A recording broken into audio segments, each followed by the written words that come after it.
Ladies and gentlemen, welcome back to another episode of the Relevant Recruiter Show. Today we're going to talk with Brad. Brad's going to share his story. Brad is the founder of RPM Search, and he focuses on veterinarian clinical. I'm not even going to get any of this stuff right today. It's so over my head. But we're going to talk about Brad's journey, how he started his business, some niching stuff, some marketing stuff, some podcast stuff, everything in between. So Brad, thank you for being here with me today live. Donnie, I appreciate it. Absolutely. So yeah, I do a lot of sciencey stuff, I guess Lots you of could. science stuff. I guess you could say. There you go. Would it be executive search and non-clinical drug development? Because that's what the sign says right behind me. So maybe I should have just. Oh my God, there's a sign. Oh, well, yeah. Well, right on, Brad. Obviously, I know I've got some background on you, but just give the audience, where are you located? What's the family life like? What's happening in the personal world before we get into the fun business stuff? Yeah. So yeah, I started recruiting about 10 years ago, and then was in the preclinical drug development space, and then decided to head out on my own. So I'm here nestled in the home office here in Fort Mill, South Carolina. Nobody knows where that is. Think Charlotte, and you're close. But I have the tax benefits, so we got that going on. No, I love the recruiting executive search space, and I think God, today's fantastic. We got the kids' Christmas party. So the work from home benefit is I just pulled the brisket off the smoker that I started at 9 o'clock last night. So we're going to get dressed up in our finest tuxedo t-shirt and go to the kids' taekwondo party. So it's going to be fantastic. So I love it. We'll see. I keep trying to read the kids' science books at night to get them interested in science, and they keep falling asleep. So maybe I should try something different. There you go. Well, you kind of got me hooked in right now on this whole smoker. So what smoker are you using? What are you using? So I've got a Traeger smoker, okay. So the automatic pellet feed, and So I've got two briskets.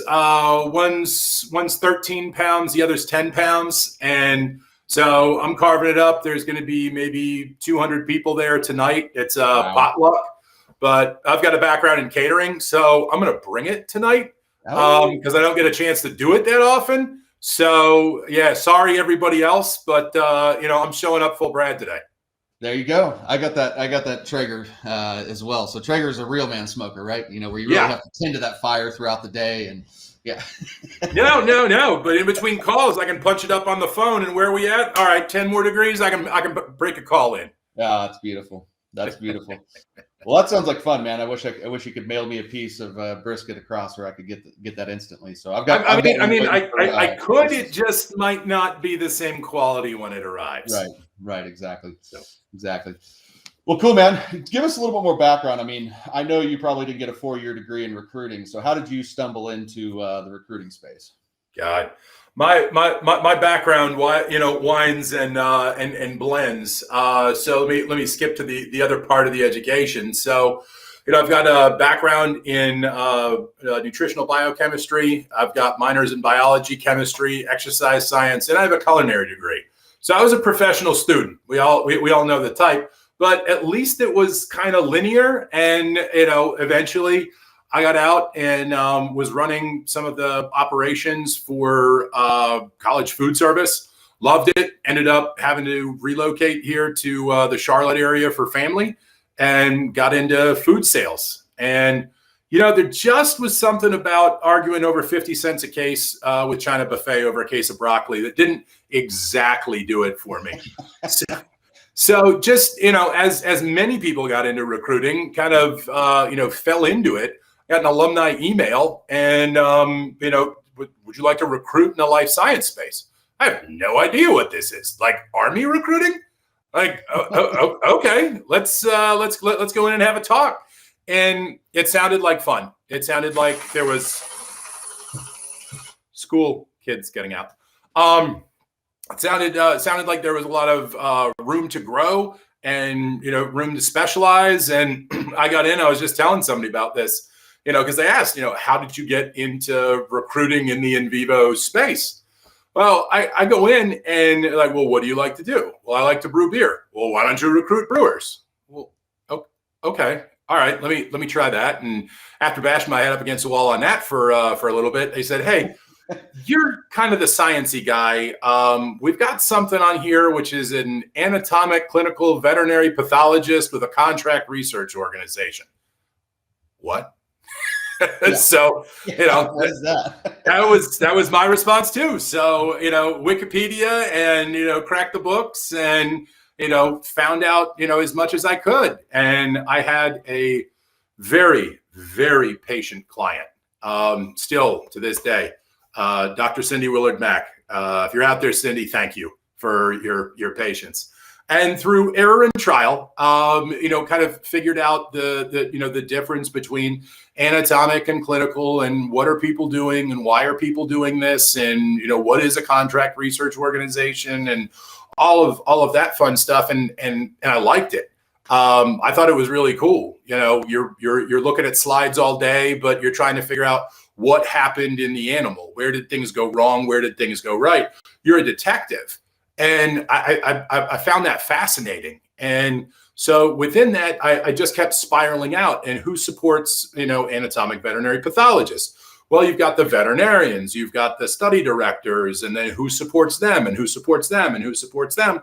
And then pretty soon I found out I was, supporting, basically the preclinical drug development space within pharma, biotech, contract research organizations, life science research tools companies. And, I did well, kept doing, up and up and up and up, and, ended up, becoming the partner in the firm. And then the firm, decided to move more towards a clinical side.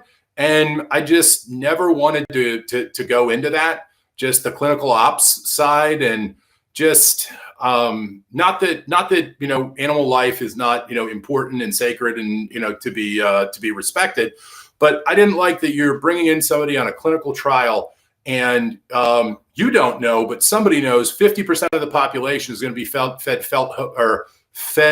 false hopes, and we're going to give you nothing but a placebo, and good luck. I don't like doing that to humans. I don't like that. I get it. Some people don't like animal work, but I get it. So everybody's got their thing. So fast forward to starting the company. I've got a laptop that I bought. I've got my LinkedIn network, and I was super specific about who I would allow in. I was a LinkedIn snob, Donnie. Yeah. Like, do I really know you? Like, could we work together in the future? Let me think about should I. And I was young, I was stupid. What do you want? But the network was very focused, right? And I think that served me well, because there are people that I connect with, and we have over 500 of the same connections. It's like, right. Well, maybe we should talk. We've got to know some of the same people. Yeah. So when you started this whole thing, it wasn't necessarily like you kind of started out of reaction of like your other company where your partner wanted to go in a different direction. So you just started this because this was your passion, essentially. Like this is where you found that you were skilled, one, and two, it kind of aligned more with what you believed in personally. Yeah. And funny story for the viewers out there. I left the office and I got upset, and I called my accountant and I said, look, I'm starting a business. I'm doing this. And he's like, well, I got your name, social security number, address. I got everything I need. Just, I need a name. And I'm sitting there at the light and I look down. RPM search.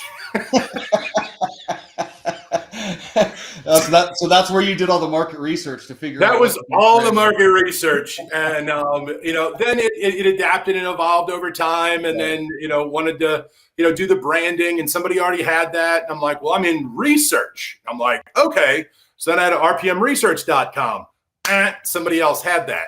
They suggested rpmresearch.solutions. I said, by God, I'm not a communicator. I'm a solutions provider. So www.rpmresearch.solutions. There you go.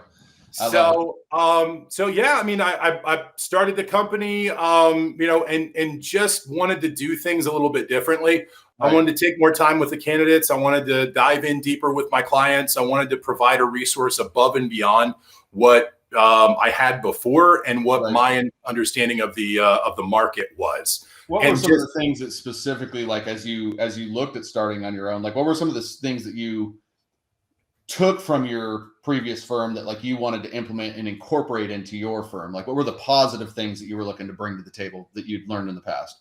I mean, I think developing some of the subject matter expertise, I think some of the practices of continuing education, continuing to go out to trade shows and show up to there, try and be, involved in the marketplace other than just, passively, trying to grab people.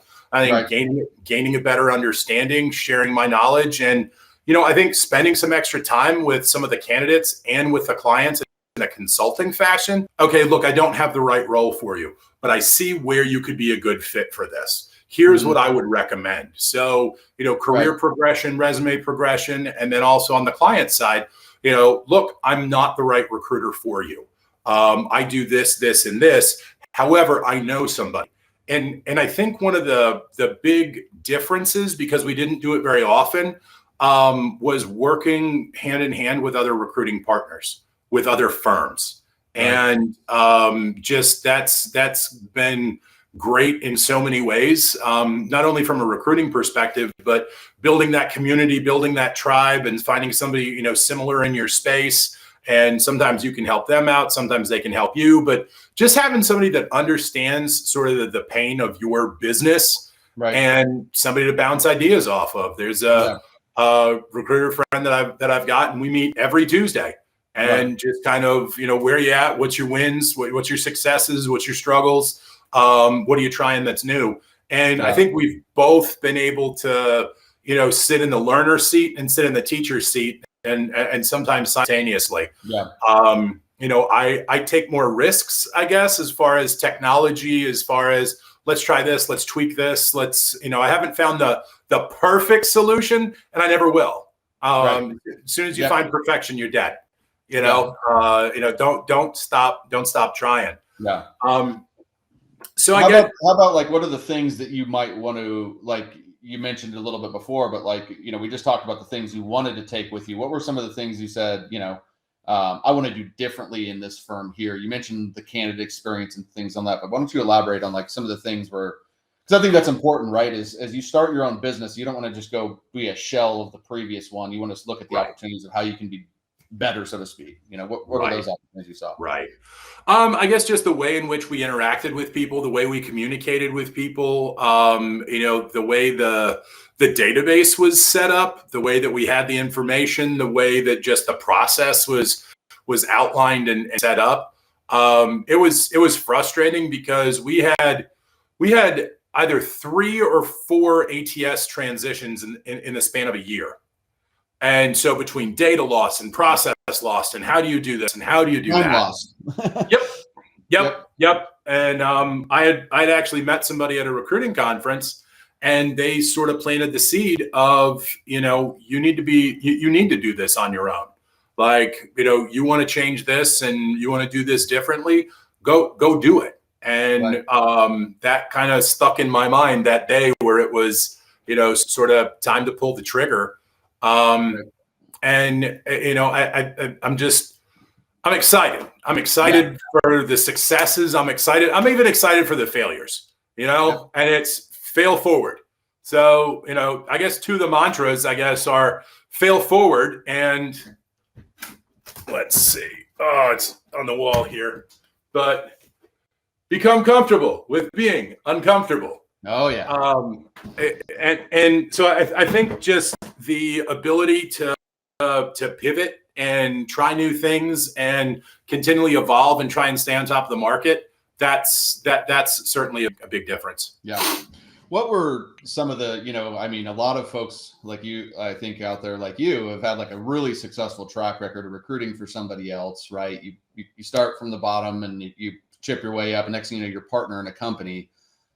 But what was the challenge? Like now you're out on your own, and there's obviously a heaven in that. Yeah. And then there's obviously like the challenges of. So what was kind of the biggest thing that, like, as you went out on your own that you didn't foresee? It's like, oh shit, I didn't plan for that. I mean, I guess just the initial capital investment and what it took and how to get funding, and you've got to have the contracts, and you've got to have everything set up. So you have to have a bucket of candidates, you have to have a series of clients, and you have to have that process in a way to connect those. Luckily, at that same conference, somebody had told me about your friend and mine, Loxo. Just love that. No paid plugs here, but I love it. It works great. It works great for me. And a lot of customization and puts a lot of tools together, which I think is fantastic. And I think it came to a point where I had maybe one or two clients and was looking to expand my network, and I think that's where you and I connected. Right. At that point, and looking at how to get the message out, how to communicate with people, how to more systemize some of the marketing and business development functions, and from that certainly learned a lot about the messaging strategy, and I think a lot of different pieces. But you were the teacher. You saw that there was a thick skull, man. It took a lot of times, a lot of beating the same message over the head until I got it. And I knew sort of what you were saying and some of the things that needed to happen. I just didn't see myself and how to push myself in there. And I think that's where things, really, really changed, was maybe about 3 years ago, starting to recruit back again with lab animal medicine, clinical veterinarians. It's a space that I'd known and just kind of, popped in and out and had several placements and connections. And then it was, trying to recruit for a, challenging location, and, single species, purely non-human primate. And, why don't people want to do this? And, kind of figured it all out. Then after about 18 months doing it, I decided, because somebody wisely once told me, write an article. If you know it, just do it. And I was like, God, imposter syndrome. Like I learned this. I didn't go to an Ivy League school for this. And then I'm like, but wait a minute. I spend more time in this than anybody. Right. Even the people that are actually doing it, kind of hard to see the forest through the trees. We get to pop in and out of different places of people's lives, of people's experiences, different levels of their careers. So we get a much broader picture, and I think that's what some of the expertise that we can bring in. Right. So continuing to go to conferences and working with additional clients on that, and then one thing leads to another, and all of a sudden you're recruiting for 9 clinical vets across the U.S. Well, that's a good month, and then 3 months down the line you're still doing the same thing. So it's interesting because now it's not necessarily finding the same candidate. It's right. How do you message differently or find the right person at the right time? And that's just beating up the phone. Trying to find the messaging, and then what did we talk about? What was important to you? Why is this role relevant to you? I'm not just calling to waste your time. Hey, I know you said you'd never move to Florida, but I have 3 roles in Florida. So, just trying to find that. And I think, you had talked about, Tom Caravella and his podcast, or you talked about the podcast, then Tom did it and, ran after it like a gangbuster, and, did some really great branding with that. Yeah. I was like, man, I'd really like to do it. And, the only way to do it is to just do it. So I hopped on the phone with another veterinary recruiter, although she does the companion animal side, or dog and cat vet. And we just kind of started talking about the industry and the similarities and differences. And between the two, I think we were able to paint a pretty good picture of the landscape and why things changed, and how long it's going to take to change back. Spoiler alert: from the changes from 2018 until now with all the people that have lost and the maximum number of people that can graduate, it'll take 14 years. 14 years if nobody retires to get back to 2018 levels. So there's an opportunity for a career for those that are young and listening for. Yes, indeed. Yes, indeed. Yeah. Going back a step, I want to kind of share this because I think this is really important for a lot of people that are listening and you just unpacked and unloaded a lot right there. So it's like going back into the whole niche thing. Like you thought you were niched when we first were working together, but really the magic has happened when you like went down tighter.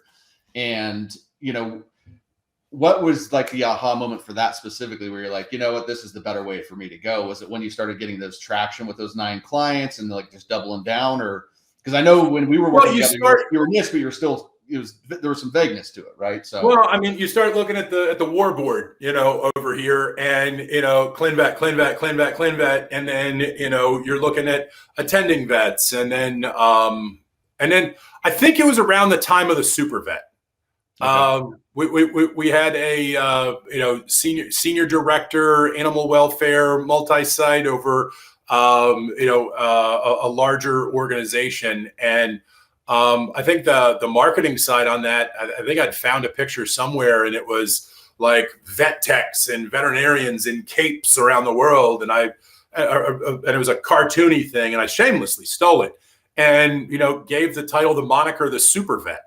And just the titling of it was the veterinarian of all or the attending veterinarian of all attending veterinarians, and just kind of made the position interesting to people in different ways. It wasn't following the same format. It was telling the story in a different way, and there were a lot of people that were interested. Just didn't necessarily hit and meet the criteria. And I'm like, oh my God, I've made 7,000 calls, into clinical vets, and I actually listen to what they say. And but I also have to, give credit to my mentor. He and I have been working together since 2015, and we got reconnected back in 2019 and started working on their project. And we just talk about the industry, and quite frankly, he'd teach me a lot about it and the benefits and all that fun stuff. So what did you, because I know like a lot of times when people think about niching down, like they think that, oh, well, now there's not going to be enough business. I think that usually triggers a lot of people's scarcity mindset. Will there be enough? Did you have any of those feelings, or were you confident that your space was going to be able to deliver enough business and revenue to make you happy and at peace? I mean, it hasn't changed me as a person, and it hasn't changed my skill set. It's changed sort of the, I guess, marketing intent. Right. This is what I do. This is what I'm an absolute expert at. It doesn't mean that I can't do those other things, or that I'm not, very good in those. I've just picked the skill set that has the most dots, the closest to the bullseye, and decided to put that around my marketing. Right. Now, when you get on the phone with somebody, that's a whole different story. Right. You've got this, and you're a good diagnostician on the phone, and so you're asking about those questions, and then, hey, what else are you working on? Oh, we got a study director, but you don't do that. Hold on there. Right. So and I think what we were trying to work on was trying to, get my firm out there and, knowledgeable to people. And it's like, well, what do you do? Well, we do everything, but super niche-y. Well, how can you do everything and one thing all at the same time? Right. And so I think it was just that messaging, and I guess it was 6-7 months ago where I was like, you know what, maybe I should try and do this podcast thing. Let me look at it, but it's really big and it's really scary, and how do I do it? And I finished up with dinner one Saturday night, grabbed the bourbon, and was like, let me go up to the office and figure out how to do this thing. And I was like, this isn't as hard as it seems. Right. My challenge was, I work off a Chromebook, and you have to be able to download it to your PC. That was the biggest issue, and got another computer and kind of off to the races. but Right. I'm having fun with it, and I think it's received pretty well in the market. And I've just it was kind of going back to, what do you want to do differently, right? This podcast is not necessarily going to draw me in clients. It's not necessarily going to draw me in candidates. It can by proxy, but the goal is to increase the knowledge of individuals in different points of their career. If you're a veterinary student, here's more about the industry. If you've already graduated, here's other industry options. Here's people that have succeeded. Here's the struggles that we've seen. And also, if you're trying to hire clinical vets, this is what you need to do. This is what you need to look at. You can do it through me, or you can do it through this. Right. At least give you a guide. So it's trying to give back a little, more than just take. And I think that was what I wanted to do a little bit more was Right. give back, more. The value adding value to your market. Yeah, I think you said a lot of really important things, and the one that I think is most important that you just unpacked there is, a lot of times we think we need to be everything to everybody to create more of a net, but what you're showing is that, like, by baiting your hook for a specific type of fish, once I have that fish on the hook, which is on the phone, then I can continue to see how, if I want to expand within that organization. But it's easier for me to expand within an organization when I can get them on the phone. And I think a lot of people, when I'm trying to be everything to everybody, I don't connect with my audience as much. And, a lot of people, when they think niching down, that means they're going to stop the business. But a lot of this has to do with, how do I get people on the phone, sales and marketing, or marketing and then sales, and then can I expand in accounts? And I think you probably gave a lot of people clarity by just sharing how you've been able to do that with, here's my entryway in, and then from qualifying on my sales calls. Yeah, no, I can help you with that. Yeah. Well, land and expand. And Yep. if you're good at something else, you can talk to those other people and, Yep. hey, I was able to check this out. And then, MPC marketing and all of that fun stuff. Right. But I guess embracing technology. Yep. I've learned some lessons, but it is Instagram and Facebook. I just don't know. Yeah. Yep. I want to talk a little bit about our work together, and you kind of mentioned it before, and I think I like to share different stories and different journeys, right? Because I think a lot of people think that everybody that goes through my program has the same experience, and a lot of what you and I did first off was not as impactful as to what you almost did, taking what we were doing before, but kind of applying it on your own. Like, most of the results you've experienced since implementing what we were working on has happened far after our time actually formally working together. Right. Right. What do you think? Now that I think 3-4 years ago now, right? That we started doing that. Like, what's kind of been your biggest takeaway for you personally with some of the work that we've done together?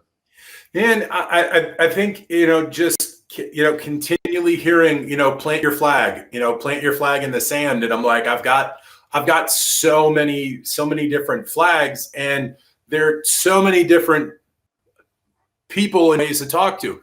You talk to a veterinarian different than you do a senior scientist, different than you do a business developer, different than you do a CEO. And if you're trying to message to all of those at the same time, you're gonna lose people. Your messaging is not going to be correct, and you're not going to know which way to go. And I think that's what caused me a lot of frustration. Was I was trying to find that direction, and it took my life experience to find that. And then I was able to go, okay, I finally caught up to that last spot. Now I can move Right. and implement some of those things. And I think just, as much as, we are on, LinkedIn, I think I'm not the only one that checks it after hours when you got a spare minute and, read articles and this and that. But I think seeing some of the successes of the people that were in my class, that were in our group, and seeing some of that, like, okay, well, I mean, and I think Tom, seeing Tom and just keep presenting and pushing all of that stuff out there, I was like, okay, he listened to Donnie and it worked for him. Maybe I should try it. So I'm not saying I didn't trust you, Donnie. I'm not saying that. Well, it's okay. It's okay. No, I think I guess not to go too deep, but I don't think that I didn't trust you. I think I didn't trust myself at that point. It was early in the business, and I think there was definitely some self-doubt on some of those things, the imposter syndrome and all of that. And yeah, okay, you have that. Get over it. It's fine. It's something everybody struggles with. Right. You're not the lone candle in the night. Well, Just I think turn that's behind you and you'll see the city. That's exactly it. And I guarantee you, people are nodding their head while they're watching or listening to this right now. Is like, I think everybody feels that self-doubt, that imposter syndrome, and kudos to you for kind of realizing that, stepping into that, and then getting to the other side. Yeah. Well, how I know that traditionally you had when we first started working together, you had a good customer base. I know you were really big into events. I know you still are. But, how are you getting clients then versus how you're getting clients, now after implementing the system? I think a lot of it was deepening relationships with clients, working with people that have multiple sites and, assisting them at those different sites, trying to build some of those relationships and, building great internal relationships. And just, hey, what else you stuck with? Right. What are you stuck on right now? And just having those people-to-people conversations and just having those people relationships. And we're talking about business, but at the same time, it's more of just a sort of friendly conversation. I'm not necessarily pandering for business. It's, no, seriously, how's your day? What are you stuck with? There's this. Man, that sucks. I wish I could help you, but maybe I know a guy or something or something like that. Or I have no idea about that. Accountants? Nope. Right. I know how to make a spreadsheet, and that's about it. I run my P&L with a click of a button in QuickBooks. That's all I know. Right. So a lot of that is just being able to kind of have more natural conversations with people, just through the technology piece of it. Well, I think it's get to know more people in the organization. You're in an account and you have, one hiring manager, and that hiring manager leaves. What do? First you should find out where they went and then go talk to them. But what do you do with that existing account? And hopefully you've shown value to a number of other individuals. So that's, working on the communication chain. Right. Now, what are some of the results that you can speak of specifically, through some of the things that we've implemented? Actually, I should say some of the things that you implemented after we were done. Yeah. Well, I mean, just finding the niche and, I guess not taking every job order. I think the thing that's saved me time and saved me money is not saying yes, it's saying no. Right. There were certain things that, can I do it? Yes, but is it going to detract from my current business? Can I take it on right now? Do I have anything else, similar? No, then the answer is no. Right. And that saying no to more of those things gave me time and just mental energy to say yes to the things that I already did have, on my plate, and to be able to hone in deeper and dive deeper. And I think some of the success and some of the outreach has just been just trying to do it a little bit differently than everybody else does. What's your approach, and how do you approach candidates? And for all you recruiters out there, the worst thing to do is to get on the phone with somebody and say, I have the right thing for you, but you don't even know how to spell my name. But I have the right thing for you. No. Ask them what's the right thing. Right. Because God, I love this from my old training days. Prescription without diagnosis is malpractice. Yep. So we as recruiters have to be good, solid diagnosticians. and find out what the pain is, find out what the problem is, and see what the solution is. We may not have the solution, or we may not have the solution right now. Right, right. Going into, the ability to say no, I think that's kind of a tricky one, right? I think there's probably a place where, I think everybody would like to get to that point, but there's also, again, that scarcity mindset. If I say no to this one, when's the next one going to come? Or was your ability to generate more demand for new clients, did that empower you to be able to say, yeah, you know what, I'm going to pass on this one, this doesn't fit?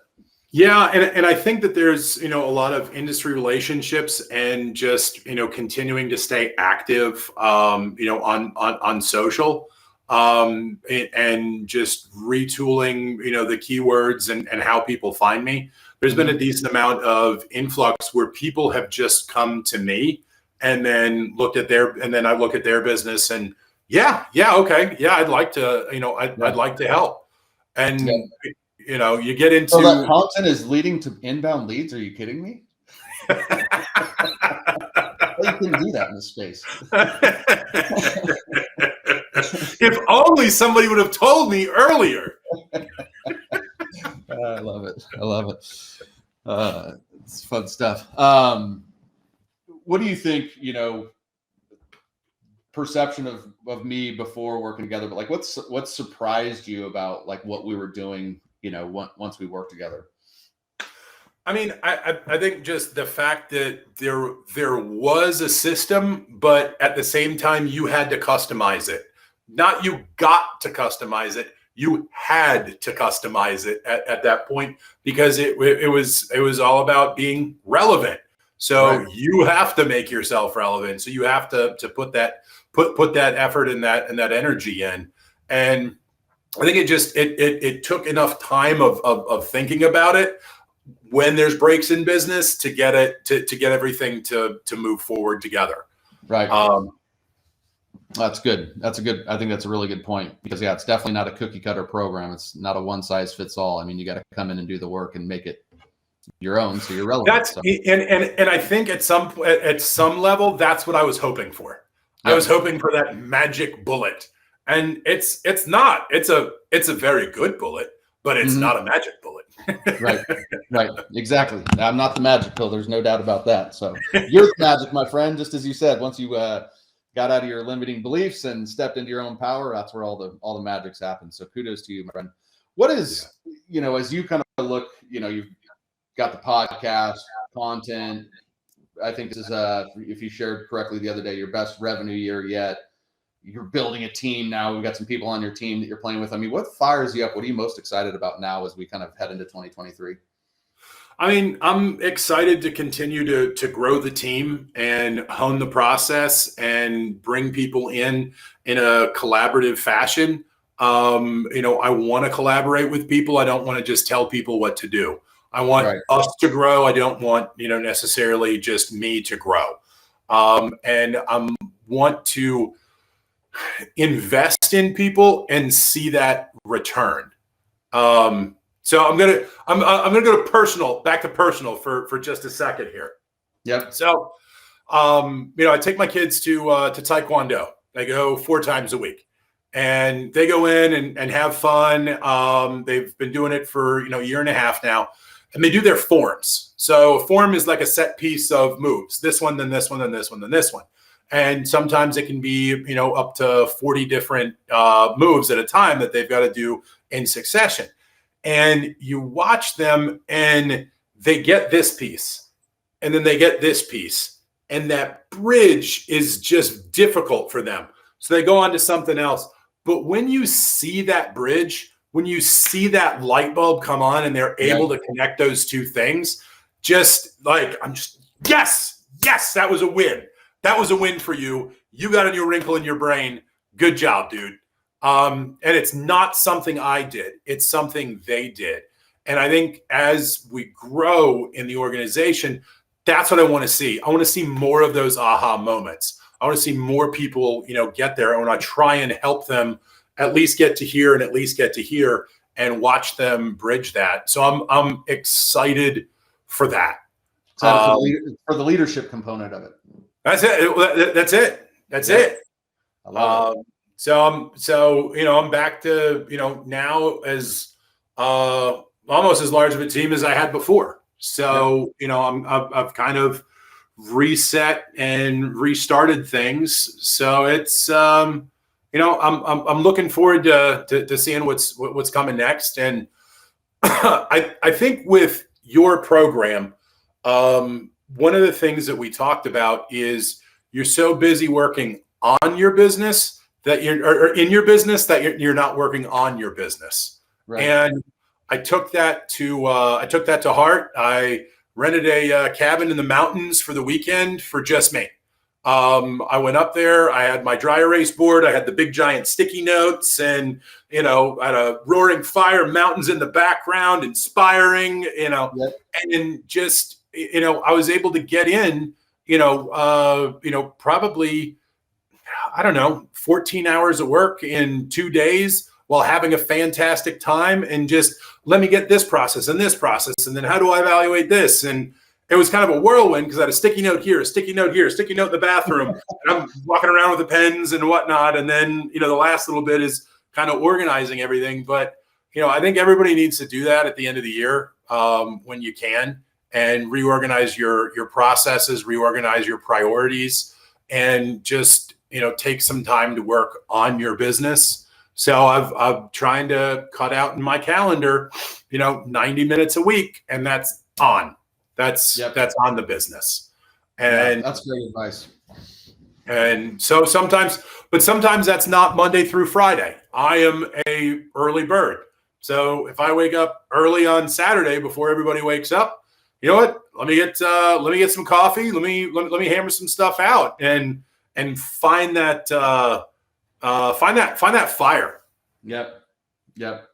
Yeah, that's so important, man, to really be intentional about that, to carve that time out, to look at, I think if you're just exactly like you said, if you're just doing 90 minutes a week, you're 90 minutes better than most in terms of those fine-tune adjustments, and taking that time to be intentional about, planning and having the inspired space. And that's, all those things are so important and so cool. Love that you shared that. I was going to ask you, and I'm still going to ask you, you put the expert hat on, right? What is your one tip of advice? I mean, you've dropped a lot of knowledge throughout this whole thing, but what's the one tip of advice you'd give somebody that's, looking to start and grow a recruiting business like yourself? God, trust yourself. You're better than you think you are. That's money. That is money. That is money. Yeah, we're gonna go ahead and close the book on that one. Brad, let them know before we go, where can they find you? They can find me on www.rpmresearch.solutions, or hit me up on LinkedIn, or ask Donnie for my number. What's the podcast? Podcast is Clinical Veterinary Recruiting Insights, available on Spotify, iTunes, and all the other ones I forgot. wherever they're allowed to go. Where they're allowed to go, yeah. Yeah. Thank you so much, man. I knew this would be a good time. Love your personality. Thank you for just being an open book, sharing your story, your journey, and our experience doing a little bit of work together. Really appreciate you being here with me today on the show. Cool, man. Thanks. Have a good one. Yep. You see you guys later. Until next week.